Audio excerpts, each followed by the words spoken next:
Começamos aqui a nossa aula, né? Uma aula para falarmos sobre TCC, sobre as normas da ABNT, sobre como vamos fazer para construir um TCC segundo as normas da ABNT, sem cometermos nenhum tipo de deslize que venha expor aquilo que nós queremos fazer, que é, logicamente, produzir um material com qualidade. Hoje eu vou abordar um tema com vocês que vai tirar um peso das costas, eu tenho certeza disso. Vamos falar sobre como fazer um TCC segundo a norma ABNT. Eu vou dizer para vocês exatamente quais partes esse TCC deverá ter. Direi também para vocês, além dessas partes que o TCC deverá ter, quais elementos você deverá incluir e a partir de que perspectivas, a partir de que formatação. Você lembra que a ABNT exige um conjunto de fontes específicas, e quando me refiro à fonte caligráfica mesmo, tamanhos específicos, espaçamentos específicos,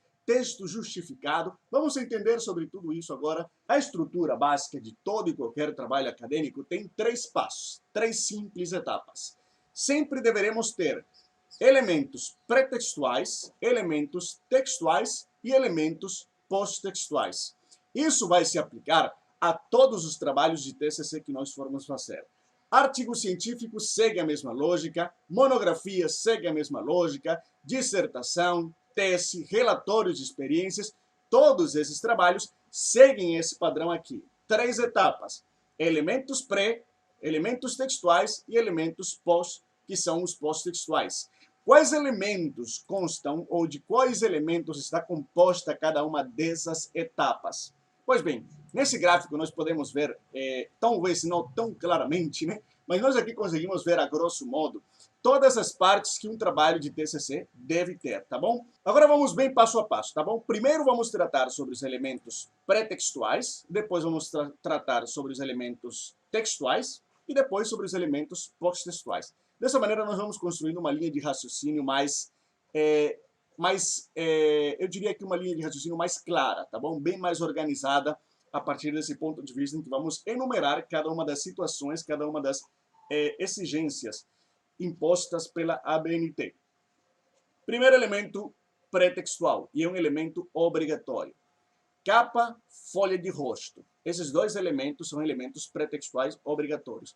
A errata é opcional, porque se eu não tiver nenhum erro cometido durante a execução do meu trabalho ou ao longo do meu trabalho, eu não preciso colocar errata. Folha de aprovação é obrigatória também, devido a que a folha de aprovação é aquela folha em que você vai colocar os nomes dos membros da banca. Você vai defender o seu trabalho.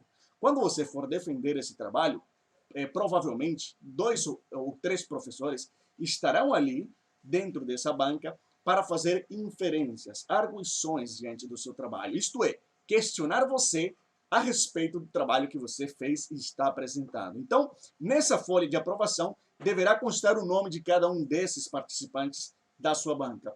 Vamos ter também elementos como o 5º que está aqui na lista, e é opcional esse 5º elemento, tá? Dedicatória, agradecimentos, epígrafe. Esses elementos são opcionais, eles não são obrigatórios.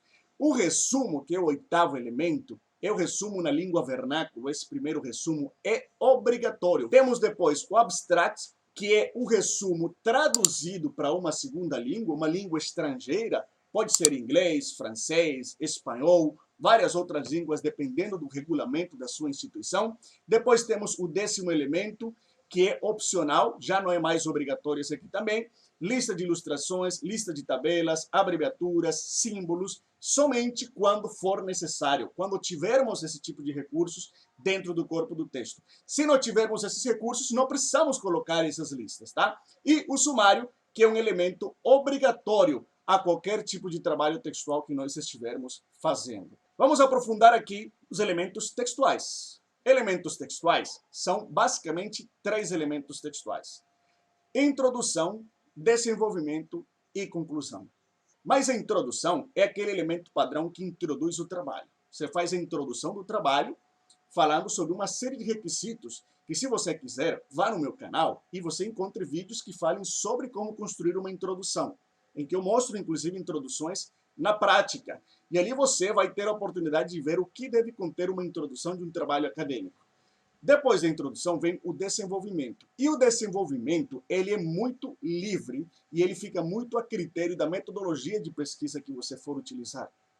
Nesse contexto em que nós vamos ficar presos ou vamos ter que regrar a execução do nosso desenvolvimento de acordo à metodologia que nós adotamos ou que iremos adotar, nessa perspectiva, eu dividi e fiz aqui algumas subcategorias opcionais e sugestivas, tá? Não quero dizer que elas são obrigatórias, são uma sugestão para que você, caso esteja perdido, caso não saiba, possa seguir esse método, esse modelito que eu estou passando aqui para você. Mas esse desenvolvimento, ele deverá ter referencial teórico, deverá ter metodologia e deverá ter resultados, tá bom? Pelo menos esses 3 elementos deverão constar dentro do seu referencial teórico.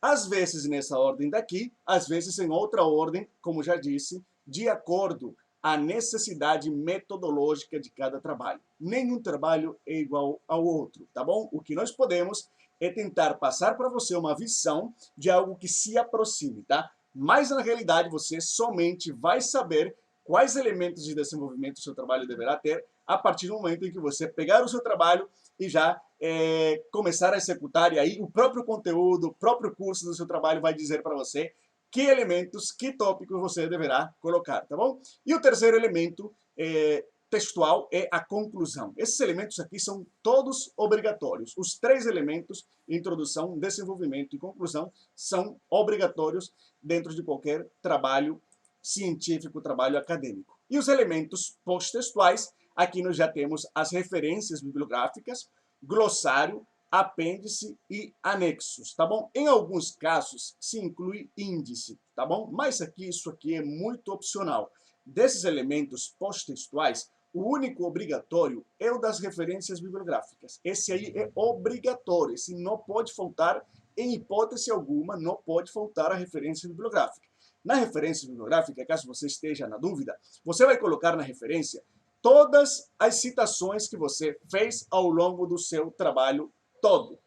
Eu agradeço profundamente a sua participação, agradeço profundamente a sua assistência a esse vídeo. Peço que, se você ainda não é inscrito no canal, se inscreva. Peço que, se você ainda não curtiu esse vídeo, curta esse vídeo, porque isso me ajudará muito a disseminar ainda mais esse conhecimento que eu estou trazendo para vocês a partir desse canal, o canal do Professor Hernan. Muito obrigado e até a próxima.